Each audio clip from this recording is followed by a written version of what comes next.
ಶಿರಾ ತಾಲೂಕು ದಲಿತ ಹಿಂದುಳಿದ ವರ್ಗಗಳ ಅಲ್ಪಸಂಖ್ಯಾತರ ಕ್ರಿಯಾ ಸಮಿತಿ ಹಾಗೂ ಕೆಎನ್ಆರ್ ಮತ್ತು ಆರ್ಆರ್ ಅಭಿಮಾನಿ ಬಳಗದ ವತಿಯಿಂದ ಇವತ್ತು 21-10-2025 ಮಂಗಳವಾರ ಬೆಳಿಗ್ಗೆ 10:30 ಗಂಟೆಗೆ ನಗರದ ಬಿಆರ್ ಅಂಬೇಡ್ಕರ್ ವೃತ್ತ ಶಿರಾ ಟೌನ್ ಬೃಹತ್ ಪ್ರತಿಭಟನಾ ಮೆರವಣಿಗೆ ಪ್ರಾರಂಭಗೊಂಡು ಮುಖ್ಯ ರಸ್ತೆ ಮುಖೇನ ಕೆಎಸ್ಆರ್ಟಿಸಿ ಬಸ್ ಸ್ಟ್ಯಾಂಡ್ ವರೆಗೆ ಸಾಗಿ ಐಬಿ ವೃತ್ತದಲ್ಲಿ ಕೊನೆಗೊಂಡು ಸರ್ಕಾರದ ಪರವಾಗಿ ಗ್ರೇಡ್ 2 ತಹಶೀಲ್ದಾರ್ ಅವರಿಗೆ ಮನವಿ ಸಲ್ಲಿಸಿದರು.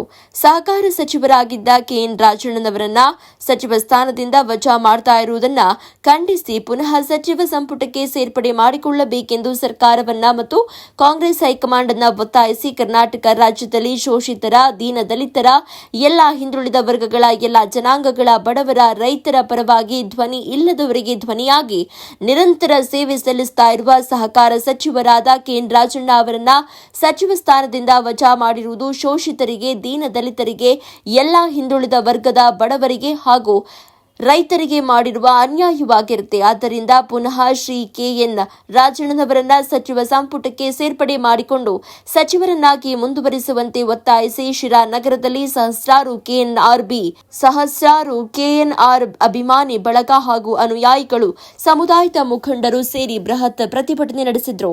ಆದ್ದರಿಂದ ಶಿರಾ ತಾಲೂಕು ದಲಿತ ಹಿಂದುಳಿದ ವರ್ಗಗಳ ಅಲ್ಪಸಂಖ್ಯಾತರ ಕ್ರಿಯಾ ಸಮಿತಿ, ಮಹಿಳಾ ಸಂಘಟನೆಗಳು, ರೈತರು, ಪ್ರಗತಿಪರ ಸಂಘಟನೆಗಳು, ಕೆಎನ್ಆರ್ ಮತ್ತು ಆರ್ಆರ್ ಅಭಿಮಾನಿಗಳು, ದಲಿತ ಸಂಘಟನೆಗಳು, ಸಾರ್ವಜನಿಕರು ಹೆಚ್ಚಿನ ಸಂಖ್ಯೆಯಲ್ಲಿ ಪ್ರತಿಭಟನಾ ಮೆರವಣಿಗೆಯಲ್ಲಿ ಭಾಗವಹಿಸಿ ಯಶಸ್ವಿಗೊಳಿಸಬೇಕು ಅಂತ ಮೇಲ್ಕಂಡ ಶಿರಾ ತಾಲೂಕಿನ ಎಲ್ಲಾ ಸಂಘಟನೆಗಳ ಮುಖಂಡರುಗಳಲ್ಲಿ ವಿನಂತಿಸಿಕೊಳ್ತೇವೆ.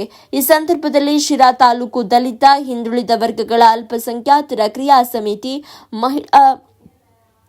ಮಹಿಳಾ ಸಂಘಟನೆಗಳು ಹಾಗೂ ಕೆಎನ್ಆರ್ ಮತ್ತು ಆರ್ಆರ್ ಅಭಿಮಾನಿ ಬಳಗ ಪ್ರಮುಖ ನಾಯಕರು, ಮುಖಂಡರು ಉಪಸ್ಥಿತರಿದ್ದರು. ಇಂದು ಏನು ಶಿರಾ ತಾಲೂಕಿನಲ್ಲಿ ಅಹಿಂದ ಸಮುದಾಯಗಳು ಮತ್ತೆ ಜಾತ್ಯತೀತವಾಗಿ, ಪಕ್ಷಾತೀತವಾಗಿ ಸೇರಿ ನಾವು ಈ ಒಂದು ಹಕ್ಕೊತ್ತಾಯವನ್ನು ಮಂಡಿಸಬೇಕು ಅಂತ ಹೇಳಿ ಮೊನ್ನೆ ತೀರ್ಮಾನ ಮಾಡಿದ್ವಿ. ಅದೇ ರೀತಿ ಕೆಎನ್ ರಾಜಣ್ಣನವರಿಗೆ, ಅಂದ್ರೆ ಅಧಿಕಾರದಿಂದ ನಿರಾಕರಿಸಿರ್ತಕ್ಕಂತ ಕೆಎನ್ ರಾಜಣ್ಣನವರಿಗೆ ಈ ಕೂಡಲೇ ಸಂಪುಟಕ್ಕೆ ಸೇರ್ಪಡೆಗೊಳಿಸ್ಕೋಬೇಕು, ಮತ್ತೆ ಅಹಿಂದ ಸಮುದಾಯಗಳಿಗೆ ಆಗಿರ್ತಕ್ಕಂತ ಅನ್ಯಾಯವನ್ನ ತುಂಬಿಕೊಡ್ಬೇಕು ಅಂತ ಹೇಳಿ ಮತ್ತೆ ರಾಹುಲ್ ಗಾಂಧಿ ಮತ್ತೆ ಸಿದ್ದರಾಮಯ್ಯ ಅವರಿಗೆ ಈ ಮೂಲಕ ನಾವು ಮನವಿ ಮಾಡ್ಕೊಳ್ತಾ ಇದ್ದೀವಿ. ಯಾಕೆ ಅಂತಂದ್ರೆ ಈಗ ನಾವುಗಳೆಲ್ಲ ಇತರೆ ಸಂಘಟನೆಯವರು ಮತ್ತೆ ಜಾತ್ಯತೀತ ತತ್ವಗಳಲ್ಲಿ ನಂಬಿಕೆ ಇಟ್ಟಿರ್ತಕ್ಕಂಥ ಸಮುದಾಯಗಳೆಲ್ಲವೂ ಕೂಡ ನಾವು ಕಾಂಗ್ರೆಸ್ಸಿನ ಪ್ರಜಾತಂತ್ರ ಮತ್ತು ಸಂವಿಧಾನದ ರಕ್ಷಣೆ ಮಾಡುತ್ತೆ ಅನ್ನೋ ಒಂದೇ ಕಾರಣಕ್ಕೆ ನಾವು ಈ ಸಮುದಾಯಗಳಿಂದ ನಾವು ಕಾಂಗ್ರೆಸ್ಸಿನ ಮತ್ತೆ ಈ ಕೆಎನ್ ರಾಜಣ್ಣ ಅವ್ರ ಮೂಲಕ, ಸಿದ್ದರಾಮಯ್ಯ ಅವ್ರ ಮೂಲಕ ಆಯ್ಕೆ ಮಾಡಿದ್ವಿ. ಆದ್ರೆ ನಾವು ಈಗ ನಿರಾಶೆ ಅನುಭವಿಸ್ತಾ ಇದೀವಿ. ಪ್ರತಿ ಬಾರಿಯೂ ಕೂಡ ಈಗ ರಾಹುಲ್ ಗಾಂಧಿ ಅವರು ತಮ್ಮ ಸಭೆಗಳಲ್ಲಿ ಸಂವಿಧಾನ ಪ್ರದರ್ಶನ ಮಾಡ್ಕೊಂಡೇ ಮಾತಾಡ್ತಾರೆ. ಆ ಸಂವಿಧಾನದ ಅರಿವು ಅವ್ರಿಗಿದ್ರೆ, ಅವರ ಪಕ್ಷದಲ್ಲಿ ಆಂತರಿಕ ಪ್ರಜಾಪ್ರಭುತ್ವವೇ ಇದ್ರೆ ದಯಮಾಡಿ ಕೆಎನ್ ರಾಜಣ್ಣ ಅವ್ರನ್ನ ಈ ಕೂಡಲೇ ಸಂಪುಟಕ್ಕೆ ತಗೋಬೇಕು ಅಂತ ಹೇಳಿ ನಾವು ಒತ್ತಾಯಿಸ್ತಿದ್ದೀವಿ. ಅಧಿಕಾರ ಬೇಕಾಗಿರೋದು ಕೆಎನ್ ರಾಜಣ್ಣನವ್ರಿಗೆಲ್ಲ, ಅಧಿಕಾರದಿಂದ ವಂಚಿತರಾಗಿರ್ತಕ್ಕಂಥ ಈ ಎಲ್ಲ ಸಮುದಾಯಗಳ ಪ್ರಾತಿನಿಧ್ಯಕ್ಕಾಗಿ ನಾವು ದಯಮಾಡಿ ಇಷ್ಟು ಸಾವಿರಾರು ಜನಗಳ ಸಂಖ್ಯೆಯಲ್ಲಿ ಸೇರಿರ್ತಕ್ಕಂಥ ಈ ಶಿರಾ ಜನರ ಸಮ್ಮುಖದಲ್ಲಿ ನಾವು ಮತ್ತೊಮ್ಮೆ ಒತ್ತಾಯ ಮಾಡ್ತಾ ಇದ್ದೀವಿ. ಧನ್ಯವಾದಗಳು. ಬೃಹತ್ ಪ್ರತಿಭಟನಾ ಮೆರವಣಿಗೆಯನ್ನು ಹಮ್ಮಿಕೊಂಡಿದ್ದು ಈ ಸರ್ಕಾರದ ವಿರುದ್ಧ, ದಲಿತ ವಿರೋಧಿ ಸರ್ಕಾರ ಅಂತ ಹೇಳಕ್ ನಾನು ಬಯಸ್ತೀನಿ. ಕಾರಣ, ಯಾವುದೇ ಒಂದು ನೋಟಿಸ್ ನೀಡಿ ಅವ್ರಿಗೆ ವಿವರಣೆ ಕೊಡೋಕೆ ಕಾಲಾವಕಾಶ ಕೊಡದೆ ಹೀನಾಯವಾಗಿ ಅವ್ರನ್ನ ರದ್ದುಗೊಳಿಸಿದ್ದು ನಮ್ಮ ಇಡೀ ಸಮುದಾಯಕ್ಕೆ, ರಾಜ್ಯಾದ್ಯಂತ ಇರ್ತಕ್ಕಂಥ 78 ಲಕ್ಷ ಸಮುದಾಯ ಇರ್ತಕ್ಕಂಥ ನಾಯಕ ಸಮುದಾಯಕ್ಕೆ ಅನ್ಯಾಯ ಆಗಿದೆ.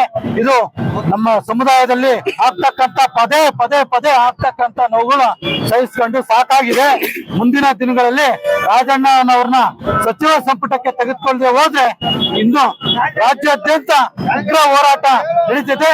ಇದು ದಲಿತ ವಿರೋಧಿ ಸರ್ಕಾರ ಅಂತ ಪಟ್ಟಿ ಕಟ್ಕೊಳ್ಳುವಂತ ಕಾಲ ಹತ್ರದಲ್ಲಿದೆ ಅಂತ ಹೇಳ್ತಕ್ ಬಯಸ್ತೀನಿ.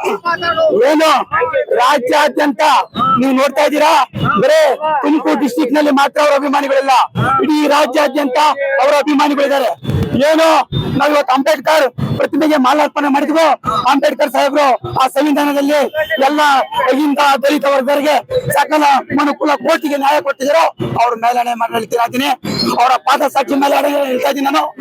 ಮುಂದೊಂದ್ ದಿವಸ ಅವ್ರಿಗೆ ಏನಾದ್ರು ಸಚಿವ ಸ್ಥಾನ ಕೊಟ್ಟಿಲ್ಲ ಅಂತಂದ್ರೆ ಉಗ್ರ ಹೋರಾಟ. ಒಂದು ಸರ್ಕಾರಕ್ಕೆ ಎಚ್ಚರಿಕೆ ಕರೆಗಂಟೆ, ನಮ್ಮ ಪ್ರಾಣ ಹೋದ್ರು ಸಹ ನಾವು ಲೆಕ್ಸಲ್ಲ. ಇವತ್ತು ಅಹಿಂದ ನಾಯಕ ನೆನ್ಪಿಟ್ಕೊಳ್ರಿ, ತುಮಕೂರು ಜಿಲ್ಲೆಯಲ್ಲಿ JDS 9 ಸಚಿವ ಸ್ಥಾನ ಇದ್ದಾಗ ರಾಜೀನಾಮೆ ಇದ್ದಾಗ ಮಾತ್ರ ಬಂದಿರುತ್ತೆ. ಮುಂದೊಂದ್ ದಿವಸ ತುಮಕೂರು ಜಿಲ್ಲೆಯಲ್ಲಿ ಅವ್ರು ಇದ್ದದ ಕಡೆ ಮಾತ್ರ ಪಕ್ಷ ಬಹುಮತ ಆಗ್ತದೆ. ಏನಾದ್ರು ಸಹ ಇವತ್ತೇನಾದ್ರು ಸಹ ರಾಜಣ್ಣ ಅವರಿಗೆ ಎಚ್ಚರಿಕೆಯಿಂದ ಏನಾದ್ರು ನೀವೇನಾದ್ರು ಸಹ ಅದೇ ಪದವಿನ ಸಚಿವ ಸ್ಥಾನ ಕೊಡ್ಲಿಲ್ಲ ಅಂತಂದ್ರೆ ಉಗ್ರ ಹೋರಾಟ ನಾವು ಕೈಗೊಳ್ಬೇಕಂತ ಹೇಳ್ತಾ ನನ್ನ ಮಾತು. ಇವತ್ತು ರಾಜಣ್ಣ ಅವ್ರಿಗೆ, ಒಬ್ಬ ಅಹಿಂದ ನಾಯಕನಿಗೆ, ಒಂದು ಅವಕಾಶ ವಂಚಿತ ಜನ ಸಮುದಾಯದ ಧ್ವನಿಯಾಗಿದ್ದಂತ ಒಬ್ಬ ಬೇರೆ ನಾಯಕನಿಗೆ ಬಹುದೊಡ್ಡ ಪೆಟ್ಟನ್ನ ಕೊಟ್ಟಿದ್ದಾರೆ. ಅವರು ಸಚಿವ ಸ್ಥಾನದಿಂದ ತೆರವು ಮಾಡೋದ್ರ ಮುಖಾಂತರ ಇಡೀ ಅಹಿಂದ ಸಮುದಾಯಕ್ಕೆ ಮಾಡಿರುವಂತ ದೊಡ್ಡ ಅವಮಾನ. ಅವ್ರಿಗೆ ನೋಟಿಸ್ ಅನ್ನ ಕೊಟ್ಟು ವಿವರಣೆನ ಕೊಡ್ಲಿಕ್ಕೆ ಕಾಲಾವಕಾಶ ಕೊಡದಲ್ಲೇ ಆತುರವಾಗಿ ಅವ್ರು ತಗೊಂಡಂತ ನಿರ್ಣಯ ಇದೆಯಲ್ಲ, ಇದು ಸಮಗ್ರ ಅಹಿಂದ ಜನ ಸಮುದಾಯಕ್ಕೆ ಬೆನ್ನುಮೂಳೆ ಮುರಿದಂಗ ಆಗ್ತದೆ. ಈಗಾಗಲೇ ನಿಮ್ಗೆ ರಾಜ್ಯ ಸರ್ಕಾರ ಗೊತ್ತಿರಬಹುದು, ರಾಜ್ಯದ 13 ಜಿಲ್ಲೆನಲ್ಲಿ ಹೋರಾಟ ನಡೆದಿದೆ. 54 ತಾಲೂಕಿಗೂ ಹೆಚ್ಚು ಹೋರಾಟಗಳು ನಡೀತಾ ಇದ್ದಾವೆ. ಒಂದು ವೇಳೆ ಇಡೀ ರಾಜ್ಯದ ಜನ ಏನಾದ್ರೂ ಇದನ್ನ, ಈ ನೋವನ್ನ, ಈ ಅವಮಾನವನ್ನ ಸಹಿಸ್ಕೊಳ್ಳಾರ್ದೆ ತಿರುಗಿ ಬಿದ್ರೆ ಕಾಂಗ್ರೆಸ್ ಸರ್ಕಾರಕ್ಕೆ ಪರಿಸ್ಥಿತಿ ಏನಾಗುತ್ತೆ ಅನ್ನೋದನ್ನ ಎಚ್ಚರಿಕೆಯನ್ನ ವಹಿಸಿ ಈ ಎಲ್ಲ ಜನ ಸಮುದಾಯದ ಧ್ವನಿಯಾಗಿರುವಂತ ರಾಜಣ್ಣ ಅವ್ರಿಗೆ ಸತಾಯಿಸದೆ ತಕ್ಷಣಕ್ಕೆ ನಾವ್ಗೆ ಮುಂಬರುವ ಸಚಿವ ಸಂಪುಟದಲ್ಲಿ ಅವಕಾಶನ ಕಲ್ಪಿಸಿಕೊಡ್ಬೇಕು. ಮತ್ತು ಏನ್ ಸಹಕಾರ ಅಂತ ಹೇಳಿ ಬಿರುದನ್ನ ಪಡೆದಿದ್ದಾರೆ, ಆ ಕ್ಷೇತ್ರದಲ್ಲಿ ಹೆಸರನ್ನ ಮಾಡಿದ್ದಾರೆ, ಆ ಕ್ಷೇತ್ರದಲ್ಲಿ ಜನಕ್ಕೆ ಅವಕಾಶವಾಗಿದ್ದಾರೆ, ಅದೇ ಸಹಕಾರಿ ಸಚಿವ ಸ್ಥಾನವನ್ನು ಕೊಡ್ಬೇಕು ಅಂತಂದೇಳಿ ಸಮಗ್ರ ಅಹಿಂದ ಜನ ಸಮುದಾಯದ ಪರವಾಗಿ ಮತ್ತೆಲ್ಲ ಮುಖಂಡರ ಪರವಾಗಿ ಸರ್ಕಾರವನ್ನ ಈ ಮೂಲಕ ಒತ್ತಾಯ ಮಾಡ್ತಾ ಇದ್ದೀವಿ.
ಎಲ್ಲರೂ ಒಂದು ಮಾತು ಹೇಳಿದಾಗ ನಾವು